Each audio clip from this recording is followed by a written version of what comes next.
Mayor, ngayong elected na po kayo at mauupo na sa gobyerno sa darating na Hulyo, ano po ba ang mga plano nyo para sa lungsod? Alam mo, kapag nakaupo na tayo, madali na lang yan eh. Una, bibigyan natin prioridad ang serbisyong medikal at kalusugan. Palalawakin natin ang serbisyo sa ating health centers. Miss, kanino po pwede magpatingin? Masakit na po ang ulo ng anak ko. Pasensya na po kayo. Kulang po kasi kami ngayon ng doktor. Kaya kung pwede, mag-antay muna po kayo. Ikalawa, pagtutuunan natin ng pansin ang edukasyon.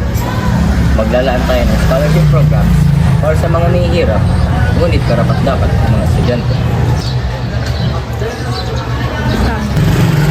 Bila po kayo. Ikatlo, tututukan natin ang trabaho at kabuhayan. Magkakaroon tayo ng livelihood training at job fairs. I do apologize, but you are still lacking in sa experience. Hindi kami tumatanggap ng natenga ng ilang taon. Kaya baka na lang pumunta. Ikaapat, palalakasin natin ang seguridad at katahimikan. May pagtulungan tayo sa mga pulis para sa mas madalas na pagpapatrol.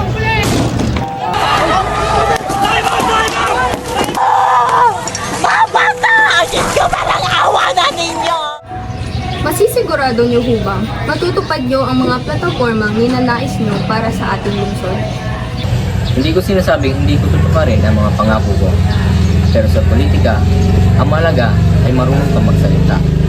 At minsan, sapat na yon para manalo. Sa huli, tanong mo kung matutupad ba? Ang sagot ko, tignan na lang natin. Kapag nandyan na, saka na natin pag-usapan. Basta ngayon, kampante ako na ang mga tao ay kontento na narinig. Sa politika, madaling magsalita, madaling mangako. Pero ang tunay na pagbabago, nakikita ito sa palad ng ina, sa pagod ng manggagawa,